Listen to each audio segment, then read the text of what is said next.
So, shifting gears now to something that's maybe a little bit lighter, we have our guest for Beyond the Code. So, Beyond the Code is a talk that we do monthly where we just discuss about people and what they're doing and products they're coming out with, their views on coding, their views on C++, products they're releasing and the visions behind them, just trying to find out a little bit more about perspectives on audio programming. And today we have Paul Carter with us, who is from England, but actually way over in the Bay Area. How's it going, Paul? Going well. Can you hear me? Yeah, we can hear you well. So Paul, so you're over in the Bay Area, but you come from England, and I know a little bit more about your journey, but I think that it would be great just to hear a little bit about you, how you've got out there, a little bit about what you do, a little bit about, maybe we could just start there. Before a very long story. I'll try and summarize it briefly. It's a pretty long story. Well, remember, you got to be off in an hour, so we got to keep these things short. Yeah. So, I'm actually from the UK originally, and cutting all my preschool history and school history, I was studying at university in York, and I did an electronic engineering degree with music technology systems.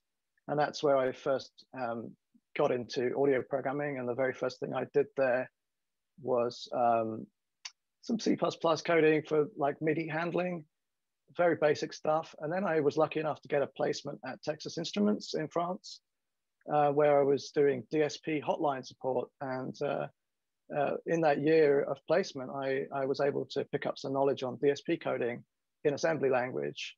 And the project I did for my year in industry was a very basic guitar audio effects processor on a TI C54X DSP, which later I extended to be a 4-operator FM synthesizer for my final year project. So that's kind of where I started with DSP coding. I've always been interested in music, and I played piano since a young age, and always was into synthesizers. And my first synth was a Korg wave station, which has inspired me a lot in the things that I'm doing, and I'll talk about in a minute.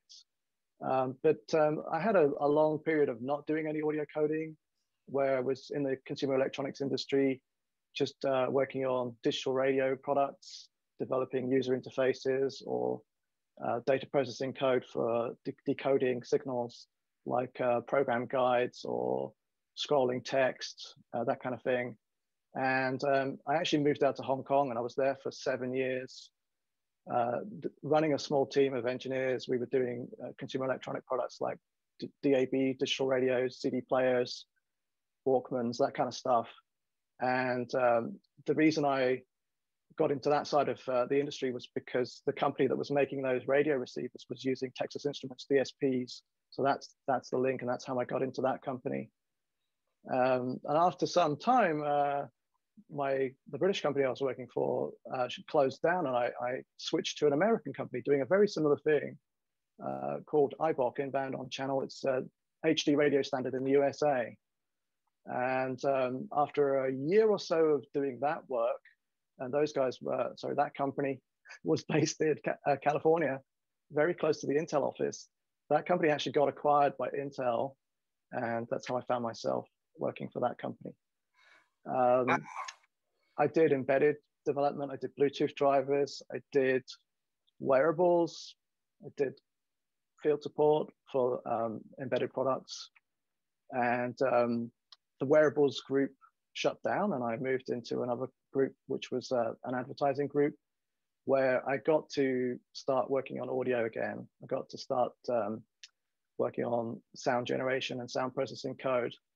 And the main purpose of those products that we were, or those tools that we were developing, was for interactive displays, audiovisual interactive displays, and VR experiences, AR experiences. And so I had the chance to develop a modular audio processing engine, which was used for those interactive displays and VR experiences. And it's because I needed to develop that kind of code that I got into Juice and picked up Juice and worked with some experts that had, you probably would have heard of Matt Titel, and I know you know Roland Rabian. Yep. Those guys helped me to do. Well.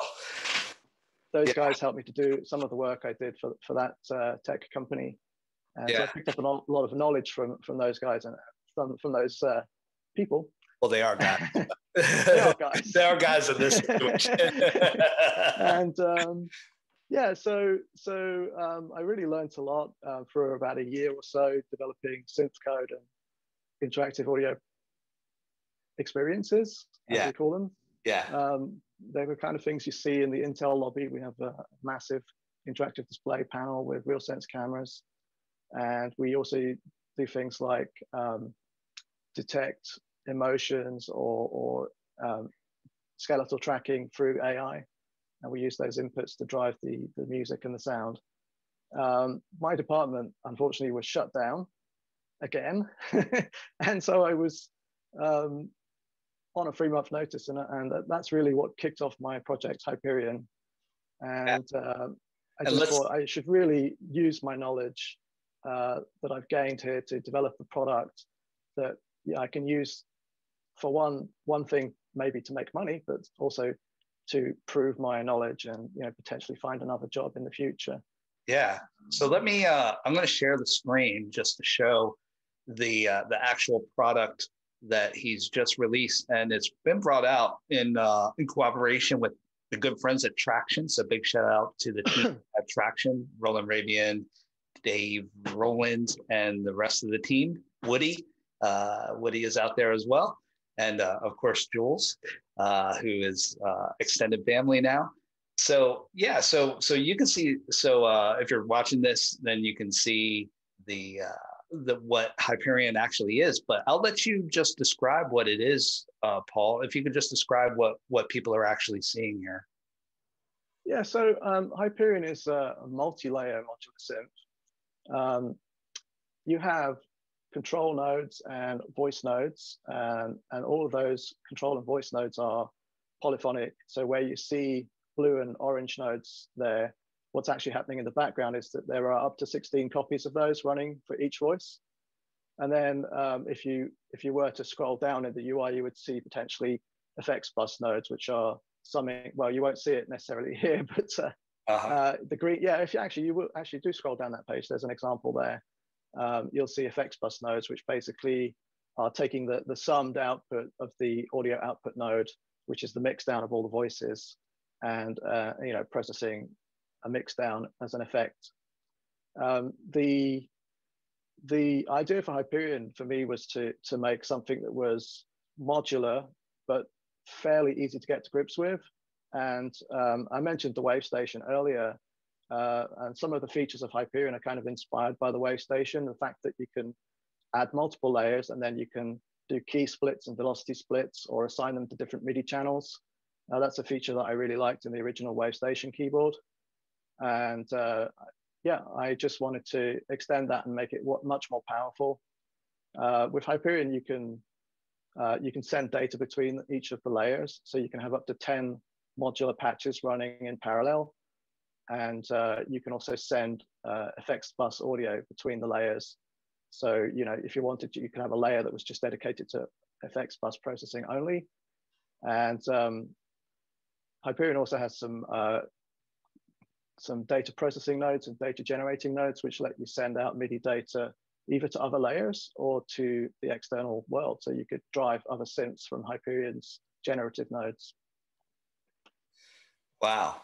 And yeah, this is a project that you've been working on for quite a long time. So I think that we met either a year and a half ago or 2.5 years ago. We couldn't really agree on when it was. I'm pretty sure that it was 2.5 years ago at the NAMM. Yeah. About. I think I've attended 3 NAMM shows now in person. Yeah. And the very first time I was just figuring out how to do this stuff, just trying to build my own plugin. And the second time is when I met you, and then you kind of introduced me more to the Traction team. And they've been really good. I think it's worth explaining that, I have a day job and I don't really have all that much time to figure out all the commercial aspects of making a plugin, how to release it, how to sell it, how to do things like license checking. So I was really pleased to get some support from the Traction team. They've got a program called Traction Presents, and they basically helped me with the unlocking mechanism and helped me with basically just putting the software up there and selling it for me. And so I would not have the time to take care of all that kind of thing, all the marketing. Although I do try, I make YouTube videos and, I try and self-promote as much as I can by telling people about the synth. And I have my own web page. So if you were interested in finding more information, you could go to hyperionsynth.com. And also I kind of have a portal page, which is wavesequencer.com. Yeah. Where I hope to release future products other than Hyperion maybe one day. But we'll see. This is the first one. It seems like you have enough DSP to release another 100 years worth of products. So touching on the DSP, was this DSP that you wrote from scratch for all of these, or did you have bits of DSP that were lying around that you curated and compiled to make this? How did that manifest itself? So the node processing architecture, the way that nodes are processed and traversed, is all custom code. Mm-hmm. It's just something I came up with. There are nodes and there are pins, and they're connected to each other logically. There's just a list of processing nodes that is traversed each time the audio callback is triggered. So I developed all that code. I also developed the multi-processing side of things. So it's actually a multi-threaded implementation, so that each voice runs on a separate thread that's basically a thread pool that's pre-allocated. So every time you get an audio callback, the chain of nodes for every voice is executed on a separate thread. So it's really, the aim of Hyperion was for me was to make it super powerful, but also super low CPU usage. Mm-hmm. So if you've got like a 16-core CPU, it's going to use all the cores available, and it's going to really be super low CPU usage. Yeah. But in terms of the DSP code, most of it is, and I'm not a DSP expert. I said I worked for TI in the past, but I'm not really a math guy. So what I tend to do is I'll look at open source MIT code, and I'll grab bits. I'll look at existing filter implementations, and I'll tweak them. I'll change some settings, and I'll just get them to do what I want them to do. But I'm not necessarily writing them all from scratch. For things like the reverb algorithms, I did develop my own reverb algorithms, but I used some off-the-shelf MIT comb filter and all-pass filter code, and then I just chained them up in a way that I thought was interesting. Added some modulation with some LFOs. And the same things for like chorus effects and flanges. I just used some off-the-shelf delay circular buffer code, and then just tweaked it and arranged the processing in a way that sounded good to my ears. But I'm certainly no DSP guy, other than I know how to put things together so that they'll process the audio and spit out some sound. So I tend to be an experimental developer. I'll just find code and hack it until it sounds good. So there's a lot of iterative development work going on here. And I've been hacking away at this for 2.5 years now, over many nights and weekends. And what would you say? So there's a lot going on here, because you not only have the nodes, but you also have a lot of functionality that one would associate with a DAW. So being able to save patches. Looks like you have a lot of mouse controls there in the top left and top right. And I'm curious to understand what challenges that you've had creating a whole environment for this, rather than just having, because it is a VST, but you also have it as a standalone version as well. And yeah, it's a standalone, but there's no sequencing involved here. It's simply processing MIDI input data and then sending it to different layers. Each layer is, although it sounds like it's complicated, each layer is just a new instance of the plugin effectively. You know, if you think, you could think about it that way. It's basically every layer is its own synth plugin with its own MIDI channel handling, MIDI data handling, with its own voice handler, with its own node list. So every layer is also processed on a separate thread if possible. So not only are the voices within the layers multi-threaded, but the layers themselves are also multi-threaded where possible. But really, it's, you know, I started with one layer of processing, one node tree or one node list, and it's not particularly complex to then extend it to multiple layers. The hardest part for me actually was the GUI and coming up with a way to patch cables and have them connect and disconnect in a sensible way, and then have that also reflected in the audio processing without causing glitches. And that was quite a challenge. And I didn't use any of the Juice tools for that. I didn't use the value tree or the, the audio, I think there's an audio chain that you can use in Juice. Yeah, the I audio processor chain. Yeah. Yeah, so I just did my own custom thing where I just have lists of nodes, and each node has its own audio process buffer.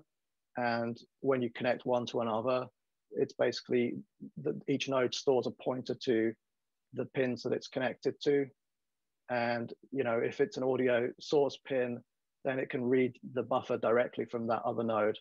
So every process block, it just goes through the node list, and just each node looks at its inputs and says, do I have a pointer to a buffer in another node? If so, bring that, you know, process that audio in my audio buffer.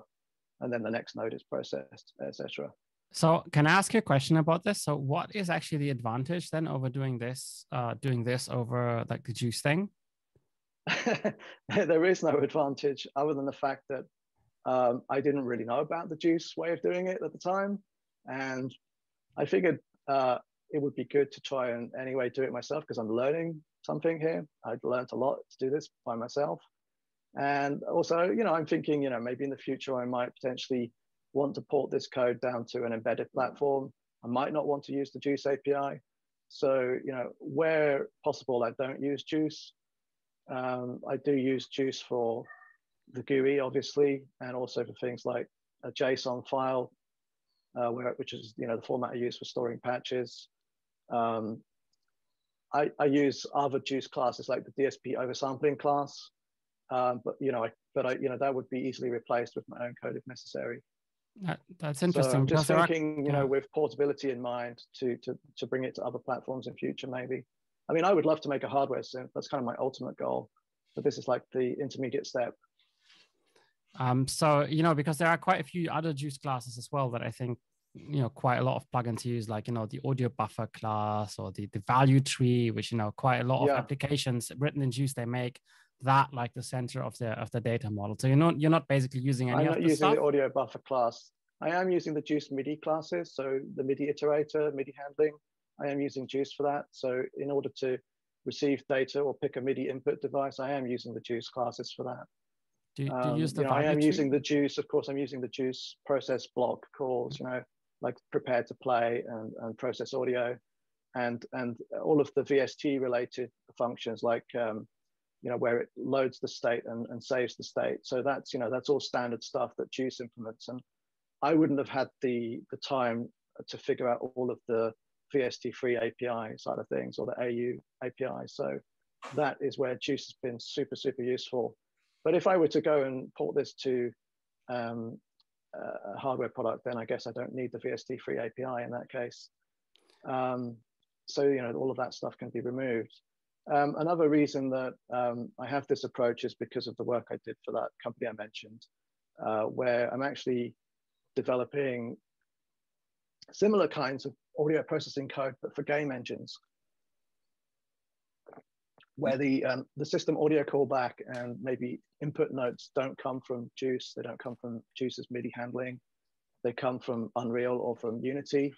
And so I am doing similar kinds of modular synthesis, but, you know, basically all of the code is just the node tree system that I developed. And it's being triggered by Unreal or Unity audio callbacks. So you're basically kind of using Juice wherever Juice interfaces with like some third party or like operating system APIs that you just absolutely have to use, like VST or, you know, AX, AUV, like that kind of stuff, or like the graphics, but like everything that's kind of internal in your code, like inside this kind of wall, you just use plain C++, you just write things from scratch, or you use other like third party open source libraries. No, like... I mean, it's all from scratch, other than, like I said, I'll reference some MIT open source DSP code for things like filters, you know, and effects. I did reference those, and then, you know, I'll hack it, change it, and write my own effects, basically.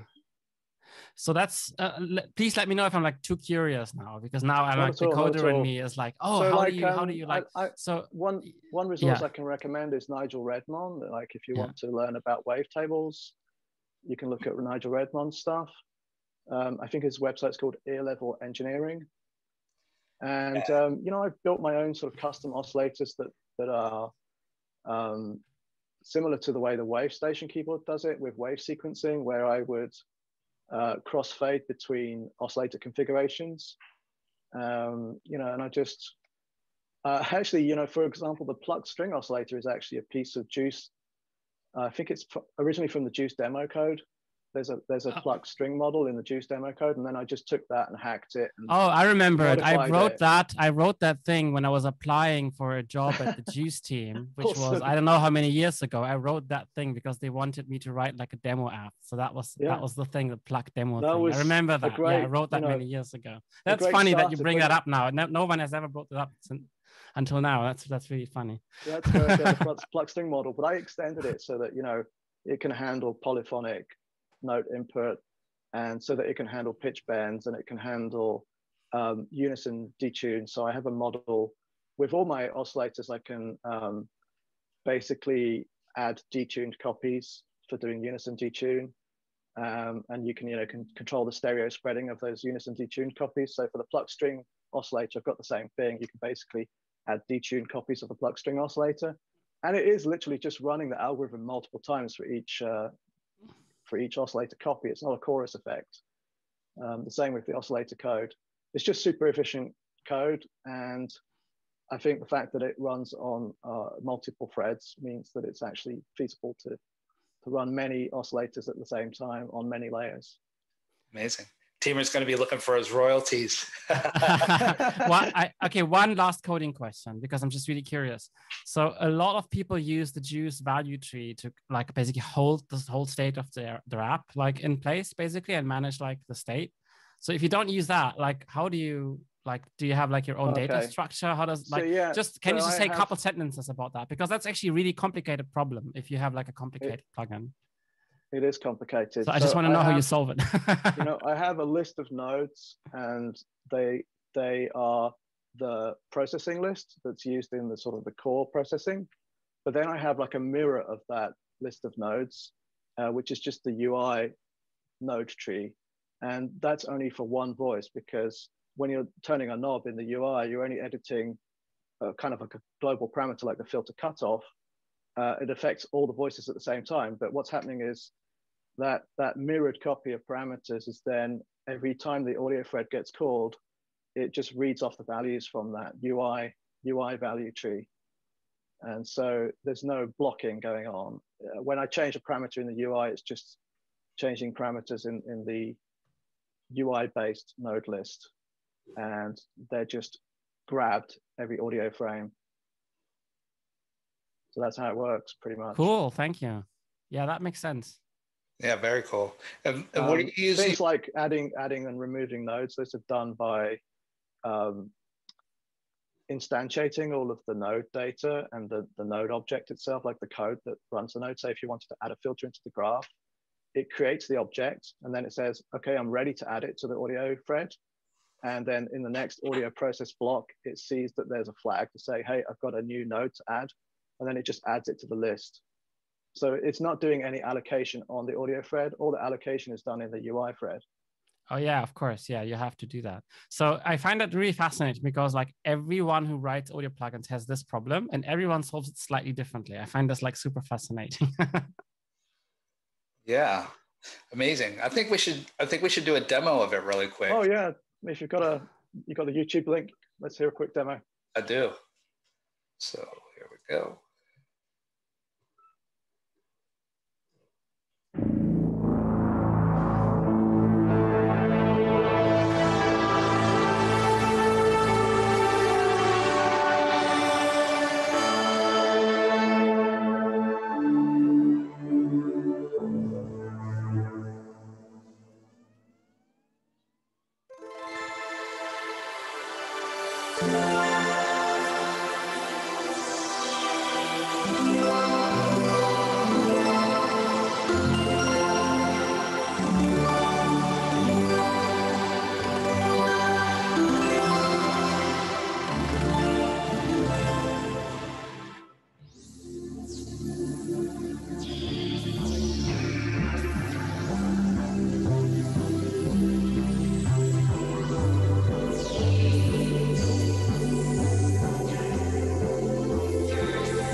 Wow, pretty nice. That's a super cool stuff. Super cool stuff. Goes on for 15 minutes. So, but yeah, please do, if you're interested at all, go check out the videos on the Hyperion YouTube channel.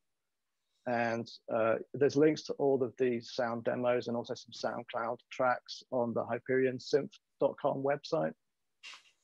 And also, you know, a FAQ and features list and information about how to go buy this thing. Yeah, absolutely. And we'll make sure that we put the links to this in the description as well, in the video description afterwards. So did you do all the presets yourself, all the sound design and all the presets?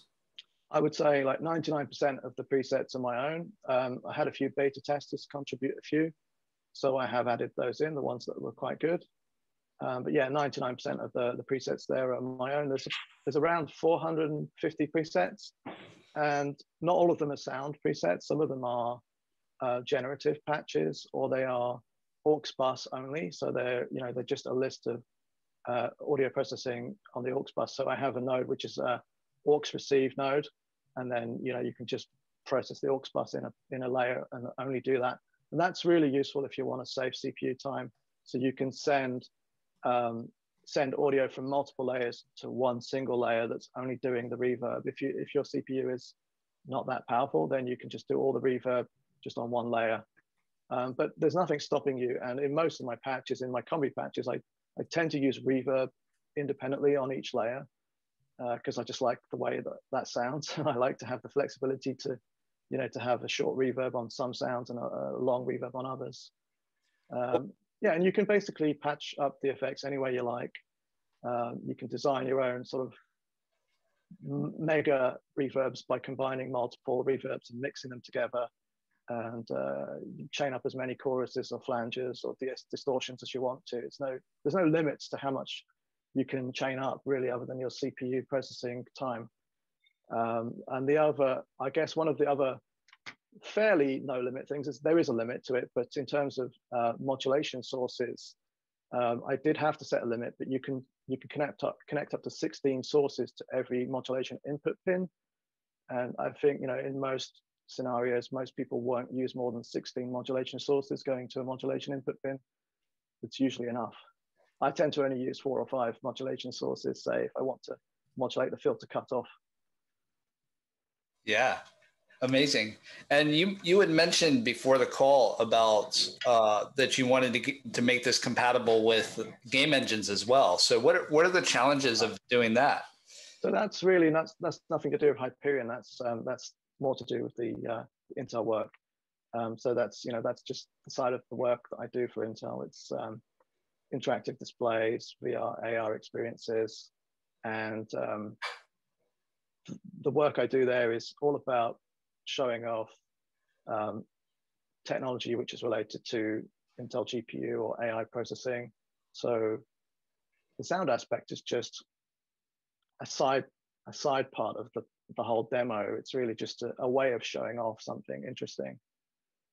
But one of the things I'm looking into is using AI to potentially design and generate sounds, and using it to potentially generate patches on the fly from trained data. So I can't really go too much into that. It's kind of secret stuff. So yeah, would that be a V2 of Hyperion then? No, I mean, that's, like I say, that's completely separate work. It's nothing to do with Hyperion. I see. That's my day job. Yeah, very interesting. Cool. Yeah, I think I'm out of questions. Can you let people know again where to find more information about Hyperion if they want to get it, if they want to see the demos? Yeah, actually, maybe you could play the other demo video I gave you the link to. But yeah, HyperionSynth.com is the website that I developed, and Hyperion is actually on sale at Traction.com. I can type those in if you need to. Let's see, Hyperion. That's Traction with a CK, right? Yeah. Yes. All right, I've got it. So you're going to play a video which is just to show you, yes, you can use Hyperion as a classic synth plugin, but if you want to, you can also just develop generative patches, use logical expressions, scale mappings, and it can drive music and sound all by itself without you even touching a keyboard. So, this is just I wanted to show this demo just to show you that it's not just necessarily a patch playback synth. You could design entire pieces that will just play by themselves endlessly with continual variation. And so there's a lot of things you can do with it. And as I said before, if you wanted to, you can drive external MIDI devices. You can send data to an external MIDI device, and you can pick the channel that you send data to. So you can send notes and CC data, and you can drive all those notes and CC data from within the Hyperion patch. So wow. It could be, part of a much bigger system. One of the things I like to do with Hyperion is just play. Although I do use a DAW and I make tracks sometimes, what I like to do is just sit there and play pieces. And that's why I like this multi-layer architecture, because I like to be able to set up sounds at different parts of my keyboard. I tend to have a big keyboard, like an 88 key keyboard, and I'll set up patches on different areas of the keyboard and at different velocities. And I see it as a performance instrument as much as a VST plugin. So you can use it in standalone mode if you don't want to use a sequencer, and just use it as a performance tool. And if you have multiple keyboards, you can even use different MIDI channels on your hardware keyboards to target different layers. So you could imagine having a stack of 10 MIDI keyboards and control 10 different layers from each keyboard, or one different layer from each of those 10 keyboards. Yeah. So I do have a question here. So I saw that you have in the patch that was just on screen, you had like some scale generators. They were going into multipliers. They were feeding into like LFOs and things like that. So I'm wondering, like, this is exactly the kind of stuff that a lot of people use MaxMSP for like kind of generative music. So I wonder how they compare. I mean, I think, I hope it's okay to say, I think Hyperion is a lot easier to use. I think, Hyperion tends to have ready-built blocks. With something like MaxMSP, maybe it's changed now, but when I first looked at it, if you wanted to design an oscillator that had unison detunes and wave folding and phase onset control, stereo spreading control, all these different things, you'd have to design a pretty complex patch just to make one oscillator. Whereas Hyperion has these sort of bigger nodes that do all of that for you. So say, for example, the scale generator node in Max, you might have to design a lot of math nodes around, to make something that would map the different scales. You might have to make a big patch, but I basically made a node that does it all for you. So I'm trying to simplify the way to approach generative music and synthesis, but in a modular way, which gives you a lot of flexibility, but also, means you don't have to be that much of a nerd. If you want to use a reverb, there's a reverb node. You don't have to design a reverb using individual delays and filters, right?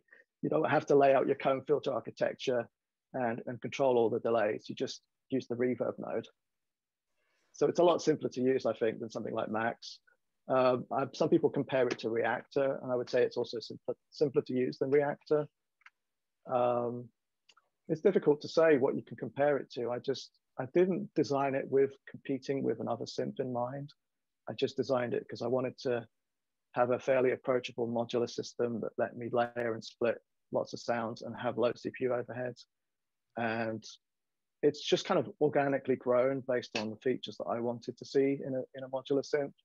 And I like to produce music without thinking too hard about it. So I didn't want to make it too complex in terms of setting up new sounds. Yes, there's a learning curve to using it. Yes, you have to spend a bit of time to understand how you patch things up. But there are a lot of example patches there. There are init patches you can start with. And I'm developing some training videos where I explain the overall interface and how patching is done. And I hope that it does seem a lot easier than something like Reactor or Max. Yeah, that's great. Do we have any questions from the chat, Teamer? Just a couple. So someone's asking if you're on Twitter. I'm not very good with social media, admittedly. I am on Twitter, but I almost never tweet on Twitter. So, you know, I set up the Hyperion website. I don't even have a Facebook profile for this thing, but maybe I should be on Twitter. I'm on Discord, and I am on the audioprogrammer.com Discord channels. So would that be the best way to like reach out to you? Yeah, probably the best way is to reach out to me on Discord. And if you go to the Hyperion Synth website, there's a link, an invite link to the Wave Sequencer Discord channels, which is, you know, that's my tag on Discord, Wave Sequencer, which is also the name of the website, wavesequencer.com, which is kind of my portal where I might be showing other products in future. So Wave Sequencer on Discord, you can join the server there, and there are channels there that are dedicated to Hyperion. And if you do buy a licensed copy, there are supporter channels there where you can have more direct contact with me and more help from, say, the rest of the beta team and the moderator team. They'll be happy to help answer questions when I'm not online. Okay, thanks. There is also a question, could you also post the resources for wavetable programming that you mentioned earlier? I did load a couple of YouTube demos on how to patch up some sounds, and one of them is a pad sound demo, and it's, are you talking about the wave? So you're talking about the actual code resources, not so much designing a patch. That's the way that I took that question. Okay, so yeah, Nigel Redman, earlevelengineering.com. Yeah, that was it. Yeah, earlevelengineering.com. You can also look at Matt Titel's, I think it's Helm Synth. He's got some pretty good code that does wavetable stuff there. Yeah, his Vital Synth is also, actually open source. Yeah, and of course Vital's amazing. Totally different synth, but yeah, Matt's done an amazing job with Vital. Yeah, if you want to see an amazing full-fledged professional synth that's built in C++, have a look at Vital, the Vital synth on GitHub. That will blow your mind. You'll see a whole bunch of stuff that you'll think, wow, what the heck? So, we need to get him on here. I think I used the website called dsp-something.org. I don't remember the exact name of it. I think that's dsp.org. Yeah, I think that's dspguide.org. I'm not sure. Yeah, ear level is really good. And yeah, ear level is a great one. And there is code around. I mean, even if you go into Google and just type Reverb C++ code, you'll find some stuff. It's out there. I mean, put it this way: there's enough MIT licensed source code out there that you could build a pretty decent synth from. The hard part is chaining it all together and handling all the things like polyphonic input, voice allocations, the GUI, patch databases, saving state, all of the other stuff. To be honest, I feel like the DSP side is the easy part. Although, you know, I'm not designing my own DSP code, but I would say that that's the DSP, the audio processing side of it is actually a small part of the equation in making a plugin. All the other side of things, and then you've got the, you know, do you want to actually sell the thing? You know, how do you market it? How do you sell it? And like I say, that's why I went with Traction, because those guys really helped me out there. And what would you say is the biggest challenge in making this project? Where were the parts where you were getting stuck? For me, the biggest challenge was the user interface. Yeah. Like I said, as I was saying, the audio processing code, you know, I'd had some background in playing with that kind of thing when I did a DSP-based project on TI chips, and that was written in assembly language back then. But, you know, it was the same principles. You know, you have a callback, you have a certain time to process the audio in, and then you spit out some data. And I find that's, you know, not too hard to grasp, but all of the things like how to pop up slider boxes and how to draw curves on the screen and how to select multiple items and drag them around all at the same time, file handling, saving data to the disk. That's all stuff that I haven't really done until I developed a plugin, because most of my work has been on consumer electronic products where you didn't have that kind of experience. You had a basic GUI, but it was usually text-based, where you had like maybe a few sub-menus that you could, you know, scroll through, like on an old iPod. Like, you know, remember the iPods with the dial? It was, you know, that's the kind of level of GUI that I was working on before, where you didn't really have any graphics. It was a user interface with just text and sub-menus. So, and there was no concept of saving and restoring patches or files. You know, you could save your radio presets to come back to your previous stations. You know, like on a car radio, you have, you know, presets 1 to 10. So that was the kind of level of user data management that I had to handle in the past. But it's much more complex for a plugin, and that's the part I found really hard. Amazing. Great. I think we don't have any more questions in the chat, and I know that you have to run soon. So I think this is a good place for us to wrap up. Do you have any other questions, Timur? No, I think we're good. We're good to wrap up. Thank you so much for your time and for these really quite interesting insights into this really cool product. I'm going to definitely check it out. Oh, by the way, I do have a question. Is there like a demo? Like a free demo? Yeah, so you can download on traction.com. You can get an evaluation license. So you just have to register on traction.com, and I think it's a 90-day evaluation license. So the simple run for 90 days in evaluation mode. And then after that, you have to buy it. But 90 days sounds plenty to wrap my head around it. So yeah, that's pretty cool. Thanks. Yeah. I'm really interested in all of the stuff about GPU, DSP. I maybe didn't concentrate enough, so I'll have to rewatch the video later to really dig into learning about it. But when somebody said, you know, why would you use GPU to process audio? Is it really a benefit? You know, can you really use all those cores? Yes, I definitely can. You know, every core I can get hold of, I want to use. So, you know, if I had a 128 core processor, I'd be very happy. Every voice can run on a separate thread, and every layer can run on a separate thread. So that's a lot of threads and a lot of potential cores. Yeah, I believe that if I can add my 2 cents here, I think that synthesizers, reverbs, and machine learning based algorithms are great fits for the GPU powered systems. So I think that if you have a heavy work delivered right into the time, I think that's a good, you know, opportunity for the collaboration. And I saw your request for SDK. Yeah.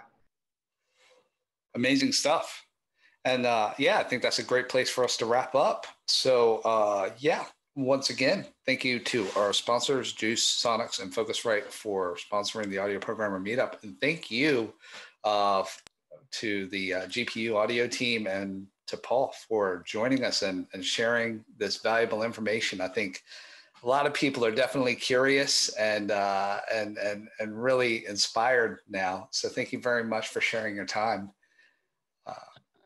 Thanks a lot. I believe personally, the audio programmer is just the great place where people can meet together and have talks on great topics. I personally love the idea of Paul making this modular synthesizer and the approach he utilized to organize the code, because I think that maybe are you using the graph approach to organize your computing, but whatsoever, I just love it. And I think that the audio programmer could be really helpful for people who want to bring cool stuff by watching how other guys bring in the cool stuff here. So it will, like in model systems, it can grow really big, infinitely big, Yeah, the audioprogrammer.com is an amazing resource. And I only wish that it had blown up before I got into all of this stuff, because I had a ton of questions at the beginning when I was just first started, and there wasn't, yes, there were the Juice forums, but you kind of feel a bit intimidated sometimes to ask questions there, because there are some really expert programmers that sometimes, answer in a way that, might make you feel a little bit small. But on the Discord channels, on the audio programmer community, I think this is one of the things that Josh has done really well. Is that he's made it very approachable, and people are not afraid to chat and ask questions and post dumb questions.